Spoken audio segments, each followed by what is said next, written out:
अशोक खरात प्रकरणातील तपासात विविध धक्कादायक आणि गंभीर माहिती समोर येत आहे। नाशिकमधील भोंदूबाबा अशोक खरातीचा एसआयटी चौकशीचा आज 12वा दिवस आहे आणि या चौकशीत अनेक महत्त्वाचे मुद्दे उघडकीस आले आहेत।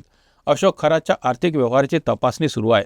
त्याच्या मालमत्तेचा स्रोत काय आहे आणि त्याने इतका पैसा कुठून मिळवला याचा तपास एसआयटी करत आहे। खरातच्या लॅपटॉप आणि मोबाईलमधून 2,500हून अधिक कोडवर्डमध्ये सेव्ह केलेले फोन नंबर सापडले आहेत, ज्यामुळे तपास आणखी गूढ बनला आहे।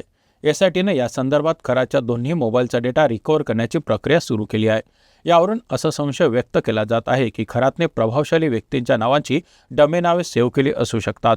याशिवाय पीडित महिलांचे नंबर त्याच्या मोबाईलवर न आढळल्यामुळे तो वेगळ्या मोबाईलचा वापर करून त्यांच्याशी संपर्क साधत होता, अशी माहिती मिळाली आहे। काही महत्त्वपूर्ण आर्थिक संदर्भाची सुद्धा तपासणी केली जात आहे। खरातच्या आर्थिक व्यवहारांचा तपास करणारा सी पोलिसांच्या रडारावर आहे। एसआयटीने शिवनिगा ट्रस्टच्या आर्थिक उलाढालीवर लक्ष केंद्रित केलं आहे।